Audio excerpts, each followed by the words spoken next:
अस्सलाम वालेकुम। प्रोग्राम आपकी आवाज़ के साथ मैं हूं आपका मेज़बान सैयद अदनान नूर। नाज़रीन और सामीन, मेरी हमेशा कोशिश हुई कि आपकी मुलाकात अहम सियासी समाजी शख्सियात से करवाई जाए और ऐसी शख्सियात से भी आपकी मुलाकात करवाता हूं, अफसरान से ख़ास तौर पर, जिनसे आवाम के बराह रास्त कोई ना कोई लिंक होता है। जी हाँ, आज मेरे साथ तशरीफ़ रखते हैं सैयद फ़ज़ल अब्बास शाह साहब। एक्सियन ऑपरेशन है फेस्को झंग, और आपको पता है बिजली के बिलों से काफ़ी लोग परेशान रहते हैं और अभी भी हैं। अगर इनके ऑफिस चले जाएँ तो लाइनें लगी हुई होती हैं, कोई बिल कम करवा रहा है, कोई एडजस्टमेंट करवा रहा है। तो आज इनसे ये पूछते हैं कि क्या सर्दियों में कुछ आवाम पर रहम किया जाएगा फेस्को की जानिब से। जी शाह साहब, बात ये है कि जो आप कॉन्सेप्ट आवाम का है कि जो पहले एफपीए लगा था या रेट बढ़ गए थे वो दोबारा लग के आ जाएंगे, ऐसी कोई बात नहीं है। वो गवर्नमेंट ने एक स्टेप लिया है, आवाम के लिए लिया है, आवाम की भलाई के लिए लिया है, वो दोबारा बिलों में लग के नहीं आएंगे। आप बेशक बिल प्रिंट देखें, ऑनलाइन भी हैं, ये नहीं कि कोई बिल हम मैनुअली बनाते हैं, वो ऑनलाइन प्रिंट होते हैं, उसके ऊपर कोई एरियर अमाउंट लग के नहीं आ रही। बाकी रेट की यही बात देखिए शायद जो फेस्को है या वापडा है जो हम बिजली सप्लाई कर रहे हैं आवाम को, वो हम बेसिकली डीजल पे या थर्मल हमारी मैक्सिमम जो प्रोडक्शन वो उस पर है, तो उसका रेट हम लेते हैं 30 पे, वहाँ से लेते हैं आईपीपी से। आईपीपी जो प्राइवेट बिजली पैदा करते हैं, लेकिन आवाम को हम फैसिलिटेट करते हैं कि वो हम यूनिट दे रहे हैं 15 रुपये, 14 रुपये, 16 रुपये दे रहे हैं, क्योंकि हमारा जो मोस्ट कंज्यूमर देहातों में है। हम ये कहते हैं कि हमारा 65% से 70% जो कंज्यूमर है वो देहातों में है, जी जी, जिसकी कंजप्शन कम है, तो उसको हम वो फैसिलिटेट करें, हम उसको 14 रुपये रेट दे रहे हैं, 12 रुपये रेट दे रहे हैं, 15 रुपये रेट दे रहे हैं। तो ये हुकूमत की तरफ से ये कि है आवाम। अच्छा, ये किसान अक्सर आपसे नाराज़ रहते हैं, आपके इदारे से ख़ास तौर पर, आपसे आपकी ज़ात से नहीं, फेस्को से नाराज़ रहते हैं। बिजली के बिल देखते हैं और भागते हैं सारे कि यार ज़रूरी ट्यूबवेलों पे भी इतना टैक्स और इतना बिल, तो क्या उन्हें भी कुछ रिलीफ मिलने वाला है? शाह साहब, बिल्कुल। उनका जो एफपीए अमाउंट थी वो उनको डेफर कर दिए, उनको बल्कि ख़त्म कर दिए, और हुकूमत पाकिस्तान ने ये भी ऐलान किया है शायद उनको ये रिलीफ भी मिल जाए, अमाउंट भी वो रिवाइज़ कर दें, 13 रुपये फ़ी यूनिट कर दें, जो हमारे वज़ीर साहब ने ऐलान भी किया है। ये सब जो हम करते हैं ना, जो हमारा डिपार्टमेंट ही है पब्लिक को फैसिलिटेट करना, जी जी, तो ये हम इकदाम भी ऐसे ही करते हैं।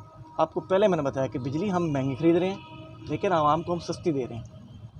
तो आप ये भी देखें ना कि अब किसान जा रहे हैं, एहतजाज कर रहे हैं, हम एक चीज़ बेच रहे हैं, उसके हम अमाउंट लेते हैं। सादे से एग्जांपल, एक मिसाल है, एक दुकानदार है, आप उसे चीज़ें ख़रीदते हैं, आप उसको पेमेंट करते हैं, तो वो आपको चीज़ देता है। ऐसे ही है। हम क्या करते हैं कि हमने एक पूरा माह बिजली वो यूटिलाइज़ करते हैं, हम अमाउंट नहीं लेते। उसके बाद फिर हम 10 दिन का टाइम देते हैं पेमेंट के लिए, फिर भी अगर वो पेमेंट नहीं करते, हम फिर भी उनको ओबलाइज करते हैं, इंस्टॉलमेंट में ले जाते हैं, ले लेते हैं, उनके लिए ये नहीं करते हैं। लेकिन कुछ लोग होते हैं जो किसी हाल में राज़ी नहीं रहते।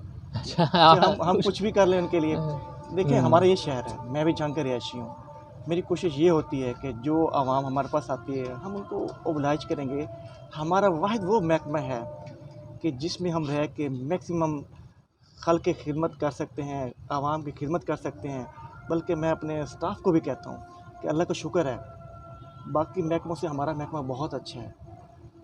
लेकिन आप अच्छा कह रहे हैं, लोग तो आपके महकमे से बड़ा जो है ना डरते हैं, खौफ है कि आपके बंदे तो आते हैं जी मीटर काटने वाले, वो तार काट के कभी ले जाते हैं और कभी जनाब मीटर ही उतार के ले जाते हैं। अब हम वो काम करें, दुकानदारों के साथ करें कि नहीं जी, हम पहले आप पैसे दें, हम फिर आपको बिजली देंगे, फिर उनको पता चल जाएगा।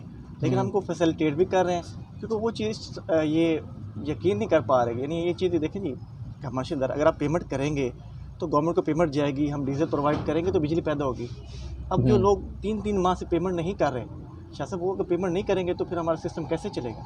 अच्छा, ये सारी जो कर भी रहे हैं कुछ लोग, लेकिन आपके सामने है कि सर्दियों में लोड शेडिंग किस तरह हो रही है, ये समझ से बाहर है कि आजकल भी 2-2 3-3 घंटे लाइट जाती है। तो मेरे लोग अक्सर पूछ रहे होते हैं, तो आज हमारे इस प्रोग्राम के ज़रिए आप ये भी बता दें कि ये सर्दियों में क्या लाइट किधर जा रही है? नहीं, लाइट वाफिर मौजूद है हमारे पास, वो कोई नहीं है कि हमारे पास। लेकिन एक प्रॉब्लम ये होता है कि सिस्टम हमारा देखें ओवरहेड सिस्टम है, टूट जाता है, कई मसले बनते हैं। गर्मी में हम वो काम नहीं कर सकते। हम वो अक्टूबर से लेकर मार्च तक हम वो काम करते हैं ताकि इस दौरान लोग बर्दाश्त कर सकते हैं। हम वो जो सिस्टम हमारा पुराना खड़ा है, हम उसको सही करते हैं। कोई पोल डैमेज है वो रिप्लेस करते हैं, कोई कंडक्टर पुराना हो गया वो रिप्लेस कर लेते हैं, या कोई हमारे जो ट्रांसफार्मर जो पुराने हो चुके थे वो रिप्लेस करते हैं। तो वो हम पहले अनाउंस करते हैं, अखबार में देते हैं, ख़बर देते हैं। और हमारा एक सिस्टम है PITC जो जैसे ही फीडर बंद होना है वो कंज्यूमर को पहले इतला मिल जाती है कि आपका फीडर कल बंद होना है, 2 घंटे के लिए एक बंद होना है। मैसेज आ रहा होता है एक मैसेज आ रहा होता है। वो ये है कि ये इनको बताते हैं कि हमने ये काम करना है। वो आप कहेंगे लोड शेडिंग वो होती है कि अनशेड्यूल, ये शेड्यूल हम कर रहे हैं सिस्टम को बेहतरी के लिए, वो भी शॉर्ट टाइम के लिए। कब करते हैं? 10 बजे परमिट ले लिया, 12 बजे ख़त्म कर दिया, 2 या 10 बजे ले लिया, 1 बजे ख़त्म कर दिया। उस तरह देखें स्कूल सिस्टम हमारा है, हम वो भी देखते हैं कि वो बच्चे सुबह जाते हैं, सुबह लाइट क्यों नहीं बंद करते। हम टाइम वो रखते हैं जिस टाइम पे हम इजीली पब्लिक को आसानी हो कि हम काम भी कर लें और आवाम को परेशानी भी कोई ना। अच्छा, इसमें एक और बात आ रही होती है कि आपकी लटकती हुई बिजली की जो तारें हैं, ये जो खंभे हैं गली मोहल्लों में लगे हुए, तो ये पब्लिक की सेफ्टी के लिए आपने क्या किया हुआ आज तक कि ये बिल्कुल हवा में और खड़ी हैं गली में तारें, तो पब्लिक किस तरह उससे बच अच्छा, सके? ये हम वो कर रहे हैं कि हम इसको कहते हैं कि नाम दिया हमने हैज़र्ड पॉइंट। देखते हैं कि हैज़र्ड को जो ख़तरे का बायस बनते हैं, तो वो हम नक्शे बना के हमने हर क्वार्टर में 15 से 20 जो जिसे हम कहें ना कि जो हाई रिस्क होते हैं वो हम रिमूव करते हैं। जैसे कोई लाइन, अब देखें मैं भी पहले ये हमारी जगह आबादी इतनी नहीं थी, अब आबादी इतनी बढ़ गई है। फिर लाइन जहाँ से गुजर रही है, लोग क्या करते हैं कि लाइनों के नीचे घर बना लेते हैं, यानी वो भी रिस्की है। अब वो फिर गली तंग हो जाती हैं, फिर लंबे बाज़ारों में आप देखिए, हमारे सामने बड़ी वाज़ेह मिसाल पड़ी कि रेल बाज़ार से अगर आप गुजरें तो आपको तारों के ऐसे लग रहे होते हैं जाल के, पता नहीं वहाँ किसी भी वक्त कोई बड़ा हादसा हो सकता है। वो मेरे ख्याल में हमारे पिछले रहे हैं, अब GM नजर मोहम्मद डाब साहब, जी हमारा साहब भी हैं, इन्होंने वहाँ पे ना इंसुलेटर कंडक्टर डलवा दिया था सेफ्टी के लिए। अब वो सेट कर रहे हैं। जैसे बाजार में देखिए गुच्छा, एक दुकान है, दूसरी दुकान, तीसरी दुकान है, वहाँ पोल वो को लगने नहीं देता।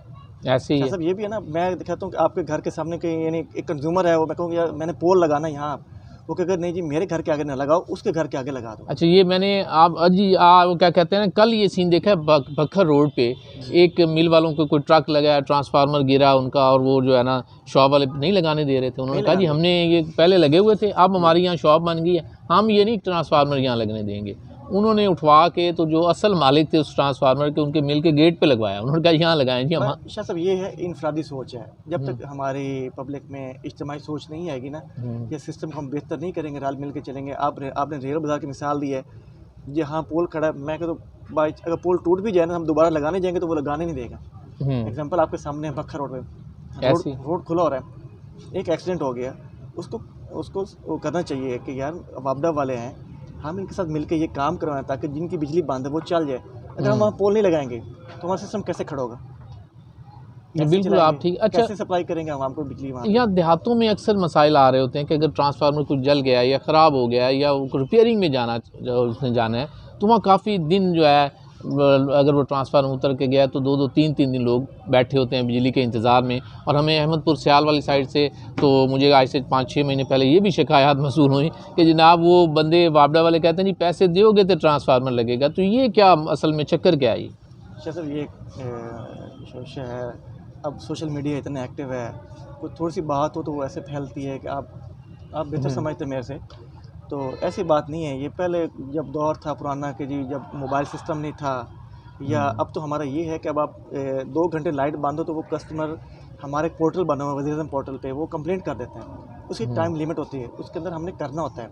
अगर हम नहीं करते तो हमारे वो रेड जोन में आ जाता है, वो फिर SDO भी अलर्ट हो जाता है, एक्शन भी अलर्ट हो जाता है, फिर SC साहब, ये सब कुछ चीज़ नॉलेज में आ जाती है। अब वो दौर रहा नहीं पुराना कि जी अब 4 दिन लगे गए हैं, 5 दिन चले गए जी वो लाइट बंद रही है। हाँ, ट्यूबवेल का ट्रांसफार्मर हो, क्योंकि वो कंज्यूमर ने पे करना है, वो जब पे करेगा तो हम वो चलाएँगे। बाकी जो है जनरल ड्यूटी ट्रांसफार्मर आबादी वाले, वो हम फौरी सप्लाई चालू करवाते हैं। अच्छा, बाकी जो कमर्शियल है, किसी का ज़ाती है, उससे में देर लग सकती है कि जब तक मालिक उसकी रिपेयरिंग के चार्जेस नहीं जमा करवाएगा उस वक्त तक नहीं। उस वक्त नहीं होगा। तो ये वाकई ये आज एक बात हम ये भी बता रहे हैं कि ट्रांसफार्मर्स जो अगर किसी का कमर्शियल है और ज़ाती है तो उसमें देर हो सकती है, क्योंकि उन लोगों ने पैसे जमा करवाने हैं तो उसने लगना है। इसी तरह ज़रूरी ट्यूबवेल भी आपकी अपनी प्रॉपर्टी है, मलकियत है, उसने रिपेयर होना है, उसकी पेमेंट आप लोगों ने जमा करवानी है, फिर जाके आपदा वाले उसे रिपेयर करके लाएंगे। तो ये बातें हमारे साथ इस वक्त सैयद फजल अब्बास शाह साहब मौजूद हैं, एक्सीएन ऑपरेशन, इनसे बात करते हैं। इनसे ये भी आज जानूँगा कि सबसे ज़्यादा आजकल मौसम सरमा में इन्हें जो कंज्यूमर पड़ रहा है कि वो आपसे आके क्या शिकायत करता है, मसला उनका क्या चल रहा है? आजकल क्या जी इशू चल, गर्मियों में तो चलें वो कहते हैं जी बिल ज़्यादा आ गया, ये हो गया, तो आजकल क्या? आजकल शाह साहब, आजकल तो रश भी बहुत कम है जी। गर्मी में रश ज़्यादा होता है, हम्म, लेकिन आजकल वो जो हमारे पिछले 2-3 माह गुजरे हैं ना जी, तो लोगों ने पेमेंट नहीं करवाई।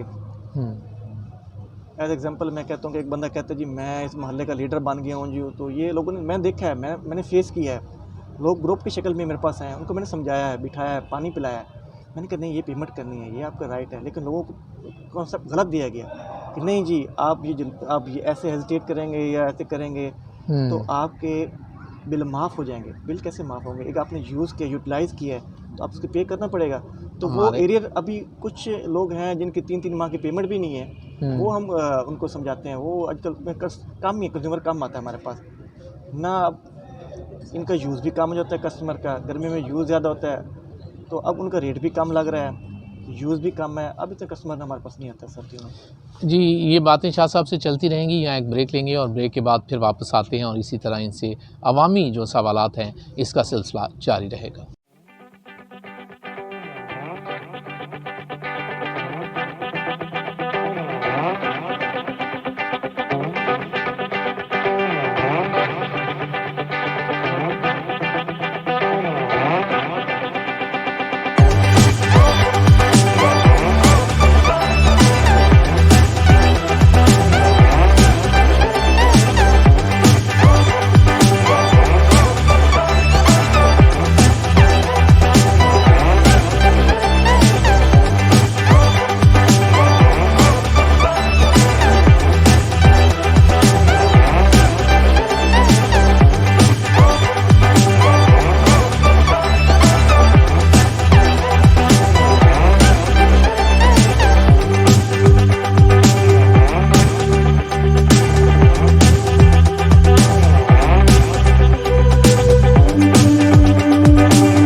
वेलकम बैक नाजरीन, प्रोग्राम आपकी आवाज़ के साथ मैं हूं आपका मेज़बान सैयद अदनान नूर और आज हमारे यहाँ मेहमान हैं बारा रेस्टोरेंट पर सैयद फ़ज़ल अब्बास शाह एक्सियन फेस्को इस वक्त हमारे साथ हैं ऑपरेशन। तो इनसे जानते हैं कि बारा रेस्टोरेंट में आके इन्हें कैसा लगा और इसका टेस्ट, इसकी सर्विस और इसके इन्वायरमेंट के हवाले से। जी शाह साहब। बहुत अच्छा लगा, आपका शुक्रिया। एक तो अच्छे माहौल में गुफ्तगू भी हुई, टेस्ट किया, बहुत अच्छा लगा जी। बल्कि जो हम तो फैमिली के लिए भी बहुत अच्छा रेस्टोरेंट है। हम पहले फैसलाबाद जाते थे या लाहौर जाते थे, लेकिन आज सेटअप देख के बहुत दिल खुश हुआ है। बड़ा प्यारा सेटअप बनाया है उन्होंने और आउटडोर सेटअप है, बड़ा प्यारा सेटअप है, बड़ा अच्छा लग रहा है। अपने आप को मैं इजी फील कर रहा हूँ, बड़ा खुश फील कर रहा हूँ। ये चांग वालों के लिए यकीन है कि अच्छी बात है कि अच्छी बात है। और देखें शहर हमारा है, हमें खुशी होती है, कोई अच्छा सेटअप बनता है, कोई अच्छी चीज़ होती है तो हमारे बच्चे वो खुश होते हैं। बल्कि मैं अब घर से निकला तो बच्चे मेरे बड़े पुरजोश थे, बाबा कहाँ जा रहे हैं, 12 पे जा रहे हैं तो हमें भी ले जाएं। तो मैंने कहा वहाँ पे क्या बाबा, वहाँ वो एक जंग में एक ही तो हमारा रेस्टोरेंट है जो हम वहाँ एंजॉय करते हैं, बच्चे आते हैं यहाँ पे एंटरटेन। लेकिन आज मैंने खुद देखा है, बहुत प्यारा, बहुत अच्छा माहौल है, बहुत अच्छा सेटअप बनाया है। बल्कि अब तो दिल करेगा हम इंशाल्लाह वीकली बेसिस पे खुद ही चक्कर लगाऊंगा। बल्कि जहाँ के आवाम से भी कहूँगा कि आना चाहिए, ये चीज़ एक अच्छे माहौल डेवलप हो रहा है। ये हमारे शहर की तरक्की में एक रोल है कि एक अच्छा रेस्टोरेंट हमारे पास है। एक बच्चों की है ना ग्रोथ, बच्चों की डेवलपमेंट, बच्चों की थिंकिंग आप ले आएंगे बच्चों को आउटिंग पे, तो बच्चों को एक अच्छी ग्रोथ, अच्छा इम्पैक्ट पड़ता है। जी, आप चलते हैं वापस अपने सवालात की जानिब। शाह साहब ये बताएं कि आपके डिपार्टमेंट फेस्को यानी ये बिजली के बिलों से किसी तरह कोई बचने का फार्मूला भी है आपके पास कि किस तरह यहाँ से बचा जा सकता है कि कम से कम कोई बिल दिया जा सके? जी क्यों नहीं शाह साहब एक बड़ा एक अच्छा वापडा ने एक सिस्टम इंट्रोड्यूस करवाया है नेट मीटरिंग का। वो सिस्टम ये है कि आप सोलर सिस्टम लगवाएं, बिजली खुद भी यूज़ करें, वापडा को भी सेल करें। वो बायलैटरल होता है, आप दिन को बेशक सिस्टम अपना यूज़ करें, सोलर सिस्टम यूज़ करें, वापडा भी गवर्नमेंट भी आपको सब्सिडाइज़ कर रही है। ये तो हम बल्कि कमर्शियल डोमेस्टिक ख़ास तौर पर जो ज़रूरी ट्यूबवेल्स हैं उनको भी मोटिवेट कर रहे हैं कि आप ये नेट मीटरिंग का सिस्टम लगवाएं। उससे ये क्या होता है कि आप दिन को बेशक सोलर पे चलाएं, रात को वो चलाएं, या आपको देखते हैं कि रेट ज़्यादा लग रहा है, वो आप लोग को बिजली बेच भी सकते हैं, आप लोग को बिजली दे सकते हैं। यानी वो होता है कि एक्सपोर्ट इंपोर्ट। अगर आपके देखिए आपका कंजम्पशन कम है, आप बिजली ज़्यादा प्रोड्यूस करें तो आप लोग को सेल करें। वो मीटर हमने नया इंट्रोड्यूस करवाया, बायलैटरल है, लाइट जा भी सकती है, आप बैक उसमें आ भी सकती है, यानी हम आपको वो बिजली बेच भी सकते हैं, उसके बदले यूनिट के बदले यूनिट ले सकते हैं। क्योंकि देखिए हमारे जंग में 2-3 इंडस्ट्रीज पे ये कनेक्शन लग भी गए हैं। अब लोग मोटिवेट हो रहे हैं, वो ट्यूबों पे लगवा रहे हैं। वो कहते हैं कि पहले हम सोलर लगवाते थे तो जी बदल आ गया तो बिजली मस्ट है, कोई बात नहीं, ठीक है जी, वो बिजली कनेक्शन लग गए। फिर कहते हैं जी रेट ज़्यादा बढ़ गए हैं, तो अब हमने उनको मोटिवेट किया, आप दोनों फैसिलिटीज़ अवेल कर सकते हैं, सोलर भी और महकमा बिजली भी आप वो यूज़ कर सकते हैं। ये बड़ी अच्छी बात है कि नेट मीटरिंग में जो है ना लोग आना शुरू हो गए हैं, समझने के बाद आना भी चाहिए। अगर आपने बचना है बिजली के बिलों से तो नेट मीटरिंग एक अच्छी चीज़ है, एक अच्छी चीज़ है, बल्कि आपको वापडा पे भी करेगा।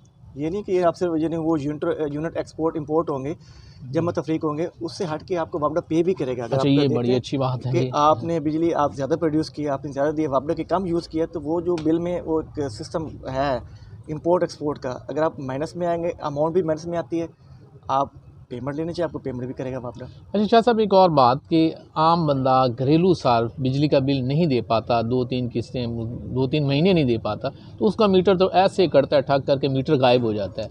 तो अगर इसी तरह देखा जाए तो शहर में बहुत से ऐसे इदारे हैं गवर्नमेंट के अपने कि जो आपको बिल नहीं दे रहे होते लेकिन मीटर नहीं काट रहे होते। ये कौन कौन से इदारे हैं? शाह साहब, ये हमें जो ज़्यादातर डिफ़िकल्टीज आती है पंजाब गवर्नमेंट से आती है।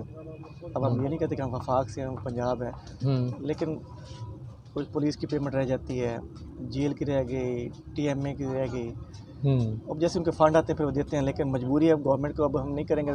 जैसे डिस्पोजल है, TMA चलाते हैं, अगर हम कार्ड देंगे तो हमारे शहर का नुकसान है, हम कार्ड भी नहीं सकते, मजबूर होते हैं कि हमारे अगर वो डिस्पोजल नहीं चलेंगे तो गंदा पानी इकट्ठा हो जाएगा, ये वो। लेकिन फिर मजबूरी बनती है, उनको हम फोर्स तो करते हैं, लेकिन हम कोशिश करते हैं कि पेमेंट दें, लेकिन बाहर डिले तो लेकिन ये डिफ़ाल्टर होते हैं। मीटर इसलिए नहीं काटते क्योंकि पब्लिक के इदारे हैं, तो इसलिए आप थोड़ा पब्लिक के लिए हमारी मजबूरी के। देखिए हमारा जो इदारा है वो पब्लिक को फैसिलिटेट करने के लिए, पब्लिक के लिए आसानी पैदा करने के लिए। अब हम देखें अगर वो पेमेंट नहीं करते, हम कार्ड दें कोई बात नहीं। अब हॉस्पिटल है, वो कार्ड दें, वो इमरजेंसी होती है, वो भी हमें मद्देनज़र रखना पड़ता है कि इमरजेंसी में कभी भी नहीं काटते। कोई मरीज़ होते हैं, कोई या जेल हो गई, डिस्ट्रिक्ट जेल हो गई, वो जो कैदी होते हैं उनके लिए मसला मसाइल पैदा ना हो जाएं, ये मजबूरियाँ बन जाती हैं। सिस्टम को चलाने के लिए ये ज़रूरी है कि आप मैनेज करके चलें इनके साथ भी कि किसी भी तरह जो है ना, लेकिन ये डिफ़ाल्टर होते हैं। असल में मसला ये है कि ये डिफ़ाल्टर होते हैं लेकिन मीटर नहीं करते, ये वो लोग होते हैं जिनके मीटर नहीं करते। पेमेंट हो जाती है लेकिन ये। अच्छा शाह साहब, आप अपने मैंने पहले बात की थी कि पब्लिक की सेफ्टी के लिए वापडा क्या कहता है। अब मैं ये चाहूँगा कि आप हमें ये बताएं कि आपके अपने जो लाइन मैन होते हैं इनकी सेफ्टी के लिए आप क्या कर रहे होते हैं? अक्सर तो ऐसे ही खम्भों पे चढ़ जाते हैं, तारें पकड़ के यूँ कर देते हैं, तो इनकी कोई सेफ्टी की ट्रेनिंग या कोई इन्हें ऐसे आलात दिए जाते हैं कि जनाब आप कोई इस हवाले से आलात लेके चलें? पहले सेफ्टी कल्चर नहीं था, अब तो बहुत हमने अच्छा निज़ाम बना लिया, व्हाट्सएप ग्रुप सिस्टम आ गया है। हम डेली बेसिस पे सुबह हमारी असम्बली होती है 8:30 बजे। आप किसी ऑफिस में जाएंगे ना, आप देखिएगा तो वो असम्बली करता है, वो लेमन बुला के उनको डेली बेसिस पे वो उनको समझाते हैं कि आपने अपने TNP और PP यूज़ करनी है, अपना जो इंसुलेटेड मटेरियल है वो लाजमन यूज़ करना है। और फिर हम वो कोशिश करते हैं कि इनकी सेफ्टी के लिए हमने इतनी सख्ती हो गई है कि कोई भी काम करना हो हम ग्रिड से मेन लाइन बंद करवाते हैं। हम कहते हैं PTW, परमिट टू वर्क। जब वो ग्रिड से ट्राली निकाल लेते हैं फिर कोई ख़तरा नहीं है। दूसरा, हम कोशिश करते हैं कि इनके घरों को हमने वो घर वालों को बुलाते हैं, उनको बताते हैं, समझाते हैं कि आपके अपने बच्चों को समझाएं, अपने भाई को समझाएं, अपने बुज़ुर्ग को समझाएं। आपकी ज़िंदगी इसकी ज़िंदगी महकमे के लिए हमारे लिए बड़ी इंपॉर्टेंट है, आपके लिए बड़ी इंपॉर्टेंट है। उसको डेली बेसिस पे, बल्कि हमने इनकी जेब में वो एक किताबचा डाला हुआ सेफ्टी का। अच्छा। और देखें सिस्टम में हमारे, देखें लैमन होता है, एएलएम होता है। लैमन काम करता है, एएलएम उसकी सपोर्ट के लिए होता है। और लैमन को हमने डायरेक्ट किया होता है कि लैमन गलत काम करे तो आपने फौरी बैक रिंग करनी है, एसडीओ को, एक्सिन को कॉल करनी है कि सर ये गलत काम कर रहा है, इसको नहीं करना, रिस्क ले रहा है कहीं तो उसे नहीं इसको लेना ना चाहिए। करने दें, ना करने दें। ये हम बल्कि मंथली बेसिस पे ऐसे साहब भी हमारे करते हैं, सेफ्टी सेमिनार कंडक्ट करते हैं, उनको बुलाते हैं, उनको अपनी ज़िंदगी की अहमियत उजागर करते हैं कि आपकी ज़िंदगी हमारे लिए बड़ी कीमती है।